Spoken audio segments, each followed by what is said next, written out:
بسم الله الرحمن الرحيم. الحمد لله الذي أنزل على عبده الكتاب ولم يجعل له عوجا قيما لينذر بأسا شديدا من لدنه ويبشر المؤمنين الذين يعملون الصالحات أن لهم أجرا حسنا ماكثين فيه أبدا وينذر الذين قالوا اتخذ الله ولدا ما لهم به من علم ولا لآبائهم كبرت كلمة تخرج من أفواههم إن يقولون إلا كذبا فلعلك باخع نفسك على آثارهم إن لم يؤمنوا بهذا الحديث أسفا إنا جعلنا ما على الأرض زينة لها لنبلوهم أيهم أحسن عملا وإنا لجاعلون ما عليها صعيدا جرزا أم حسبت أن أصحاب الكهف والرقيم كانوا من آياتنا عجبا إذ أوى الفتية إلى الكهف فقالوا ربنا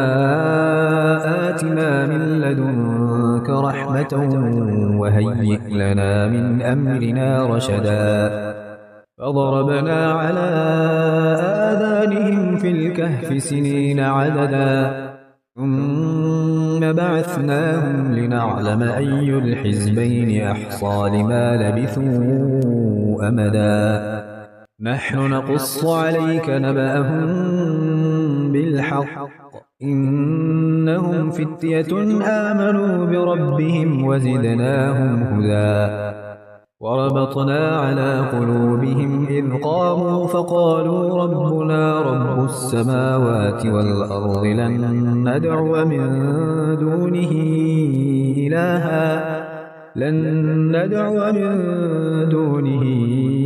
إلها لقد قلنا إذا شططا هؤلاء قوم اتخذوا من دونه آلهة لولا يأتون عليهم بسلطان بين فمن أظلم ممن افترى على الله كذبا وإذ اعتزلتموهم وما يعبدون إلا الله فأووا إلى الكهف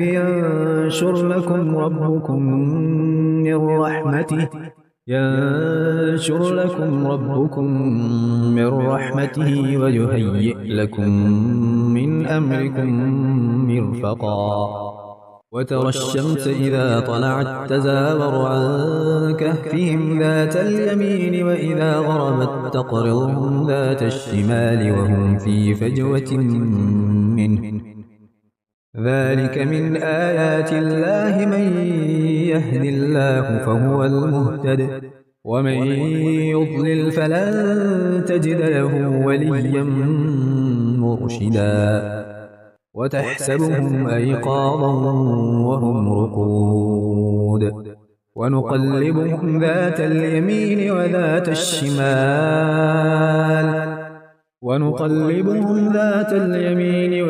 الشمال وكلبهم باسط ذراعيه بالوصيد لو اطلعت عليهم لوليت منهم فرارا ولملئت منهم رعبا وكذلك بعثناهم ليتساءلوا بينهم قال قائل منهم كم لبثتم قالوا لبثنا يوما أو بعض يوم قالوا ربكم أعلم بما لبثتم فبعثوا أحدكم بورقكم هذه إلى المدينة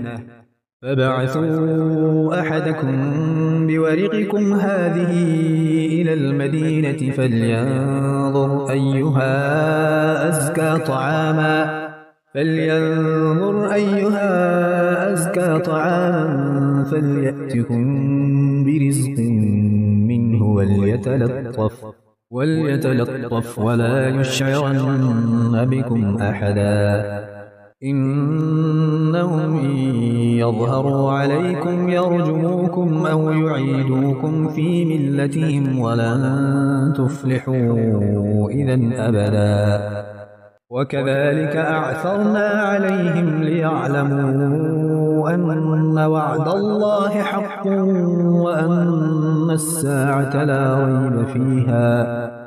إذ يتنازعون بينهم أمرهم فقالوا ابنوا عليهم بنيانا ربهم أعلم بهم قال الذين غلبوا على أمرهم لنتخذن عليهم مسجدا سيقولون ثلاثة رابعهم كلبهم ويقولون خمسة سادسهم كلبهم رجما بالغيب ويقولون سبعة وثامنهم كلبهم قل ربي أعلم بعدتهم ما يعلمهم إلا قليل فلا تمار فيهم إلا مراء ظاهرا ولا تستفت فيهم منهم أحدا ولا تقولن لشيء إني فاعل ذلك غدا إلا أن يشاء الله واذكر ربك إذا نسيت وقل عسى أن يهديني ربي لأقرب من هذا رشدا ولبثوا في كهفهم 300 سنين وازدادوا 9 قل الله أعلم بما لبثوا له غيب السماوات والأرض أبصر به وأسمع ما لهم من دونه من ولي ولا يشرك في حكمه أحدا واتل ما أوحي إليك من كتاب ربك لا مبدل لكلماته ولن تجد من دونه ملتحدا واصبر نفسك مع الذين يدعون ربهم بالغداة والعشي يريدون وجهه ولا تعد عيناك عنهم تريد زينة الحياة الدنيا ولا تطع من أغفلنا قلبه عن ذكرنا واتبع هواه وكان أمره فرطا وقل الحق من ربكم فمن شاء فليؤمن ومن شاء فليكفر إنا أعتدنا للظالمين نارا أحاط بهم سرادقها وإن يستغيثوا يغاثوا بماء كالمهل يشوي الوجوه بئس الشراب وساءت مرتفقا إن الذين آمنوا وعملوا الصالحات إنا لا نضيع أجر من أحسن عملا أولئك لهم جنات عدن تجري من تحتهم الأنهار يحلون فيها من أساور من ذهب ويلبسون ثيابا خضرا من سندس واستبرق متكئين فيها على الأرائك نعم الثواب وحسنت مرتفقا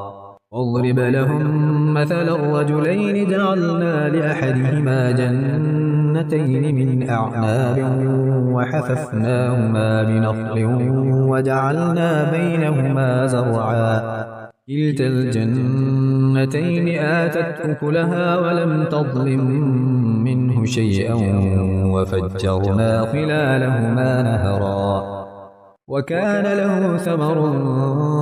فقال لصاحبه وهو يحاوره أنا أكثر منك مالا وأعز نفرا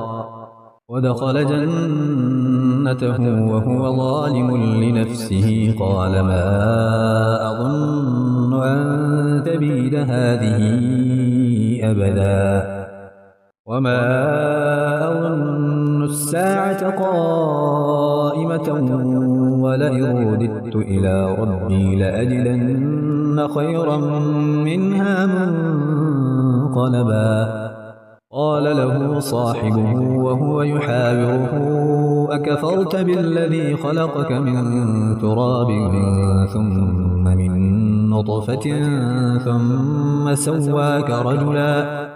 لكن هو الله ربي ولا أشرك بربي أحدا ولولا إذ دخلت جنتك قلت ما شاء الله لا قوة إلا بالله إن ترني أنا أقل منك مالا وولدا فعسى ربي أن يؤتيني خيرا من جنتك ويرسل عليها حسبانا من السماء فتصبح صعيدا زلقا أو يصبح ماؤها غورا فلن تستطيع له طلبا وأحيط بثمره فأصبح يقلب كفيه على ما أنفق فيها وهي خاوية على عروشها ويقول يا ليتني لم أشرك بربي أحدا ولم تكن له فئة ينصرونه من دون الله وما كان منتصرا هنالك الولاية لله الحق هو خير ثوابا وخير عقبا واضرب لهم مثل الحياة الدنيا كماء أنزلناه من السماء فاختلط به نبات الأرض فأصبح هشيما تذروه الرياح وكان الله على كل شيء مقتدرا المال والبنون زينة الحياة الدنيا والباقيات الصالحات خير عند ربك ثوابا وخير أملا ويوم نسير الجبال وترى الأرض بارزة وحشرناهم فلم نغادر منهم أحدا وعرضوا على ربك صفا لقد جئتمونا كما خلقناكم أول مرة بل زعمتم أن لن نجعل لكم موعدا ووضع الكتاب فترى المجرمين مشفقين مما فيه ويقولون يا ويلتنا ما لهذا الكتاب لا يغادر صغيرة ولا كبيرة إلا أحصاها ووجدوا ما عملوا حاضرا ولا يظلم ربك أحدا وإذ قلنا للملائكة اسجدوا لآدم فسجدوا إلا إبليس كان من الجن ففسق عن أمر ربه أفتتخذونه وذريته أولياء من دوني وهم لكم عدو بئس للظالمين بدلا ما أشهدتهم خلق السماوات والأرض ولا خلق أنفسهم وما كنت متخذ المضلين عضدا ويوم يقول نادوا شركائي الذين زعمتم فدعوهم فلم يستجيبوا لهم وجعلنا بينهم موبقا ورأى المجرمون النار فظنوا أنهم مواقعوها ولم يجدوا عنها مصرفا ولقد صرفنا في هذا القرآن للناس من كل مثل وكان الإنسان أكثر شيء جدلا وما منع الناس أن يؤمنوا إذ جاءهم الهدى ويستغفروا ربهم إلا أن تأتيهم سنة الأولين أو يأتيهم العذاب قبلا وما نرسل المرسلين إلا مبشرين ومنذرين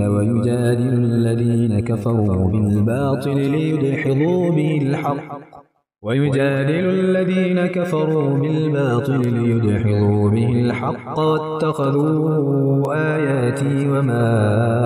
أنذروا هزوا ومن أظلم ممن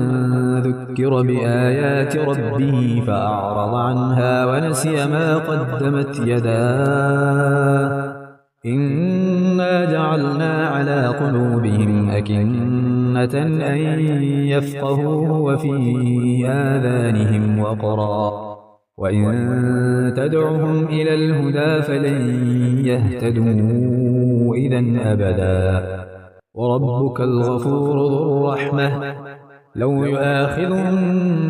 بما كسبوا لعجل لهم العذاب بل لهم موعد لن يجدوا من دونه موئلا وتلك القرى أهلكناهم لما ظلموا وجعلنا لمهلكهم موعدا وإذ قال موسى لفتاه لا أبرح حتى أبلغ مجمع البحرين أو أمضي حقبا فلما بلغا مجمع بينهما نسيا حوتهما فاتخذ سبيله في البحر سربا فلما جاوزا قال لفتاه آتنا غداءنا لقد لقينا من سفرنا هذا نصبا قال أرأيت إذ أوينا إلى الصخرة فإني نسيت الحوت وما أنسانيه إلا الشيطان أن أذكره واتخذ سبيله في البحر عجبا قال ذلك ما كنا نبغي فارتدا على آثارهما قصصا فوجدا عبدا من عبادنا آتيناه رحمة من عندنا وعلمناه من لدنا علما قال له موسى هل أتبعك على أن تعلمني مما علمت رشدا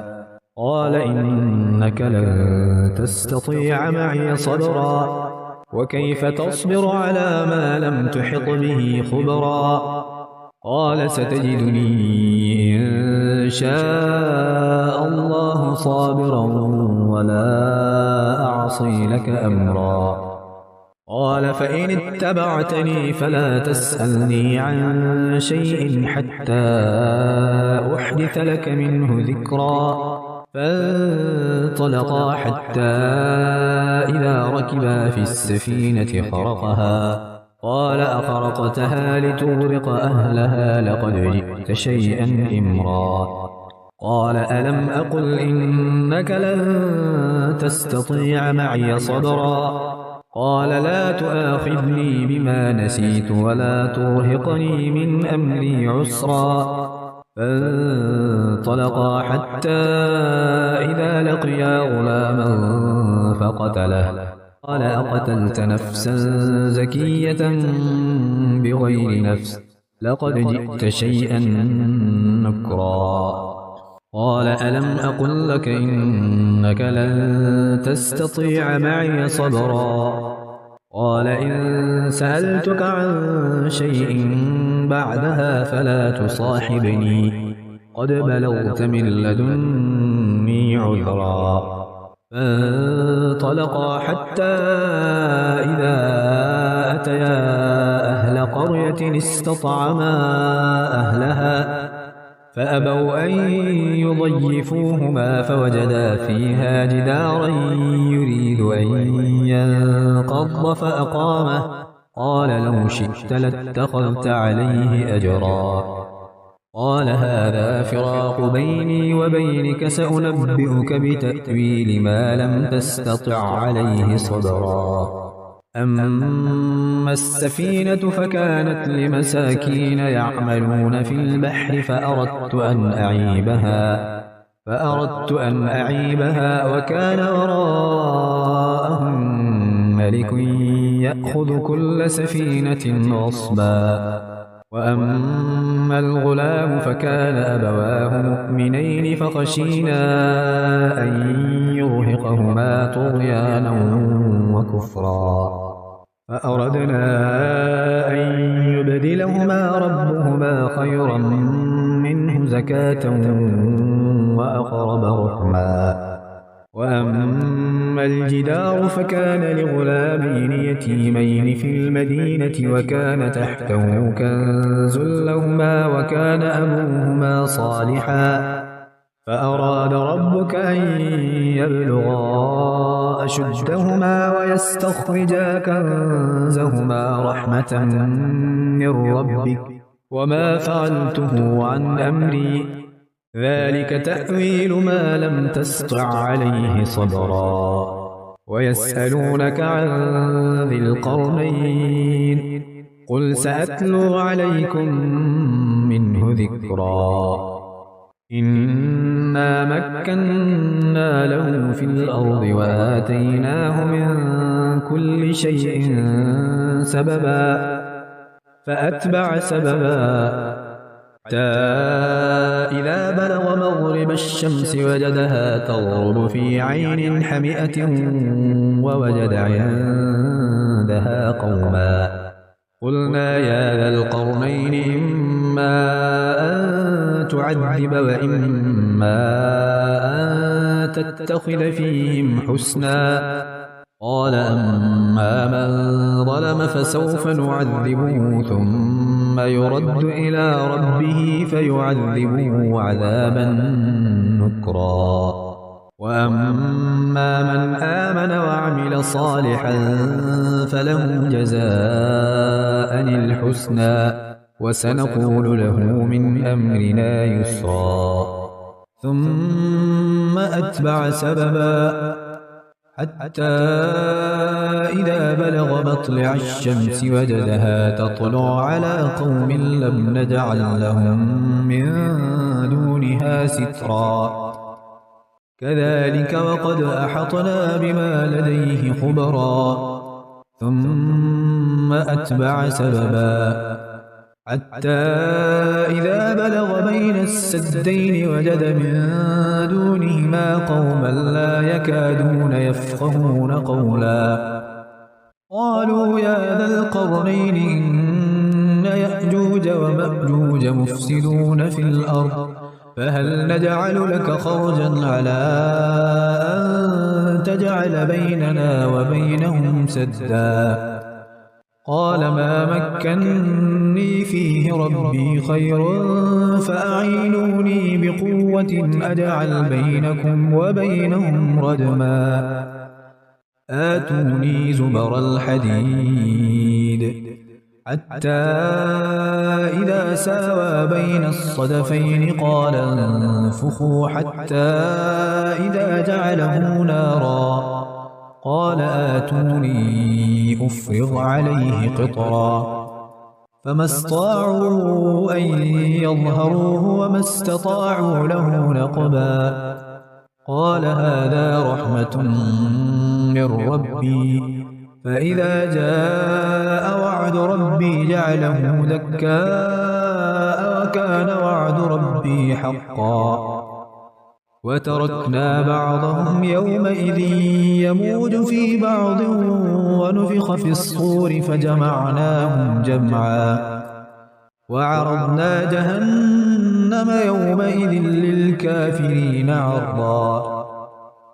الذين كانت أعينهم في غطاء عن ذكري وكانوا لا يستطيعون سمعا أفحسب الذين كفروا أن يتخذوا عبادي من دوني أولياء إنا أعتدنا جهنم للكافرين نزلا قل هل ننبئكم بالأخسرين أعمالا الذين ضل سعيهم في الحياة الدنيا وهم يحسبون أنهم يحسنون صنعا أولئك الذين كفروا بآيات ربهم ولقائه فحبطت أعمالهم فلا نقيم لهم يوم القيامة وزنا ذلك جزاؤهم جهنم بما كفروا واتخذوا آياتي ورسلي هزوا إن الذين آمنوا وعملوا الصالحات كانت لهم جنات الفردوس نزلا خالدين فيها لا يبغون عنها حولا قل لو كان البحر مدادا لكلمات ربي لنفد البحر قبل أن تنفد كلمات ربي ولو جئنا بمثله مددا قل إنما أنا بشر مثلكم يوحى إلي أنما إلهكم إله واحد فمن كان يرجو لقاء ربه فليعمل عملا صالحا ولا يشرك بعبادة ربه أحدا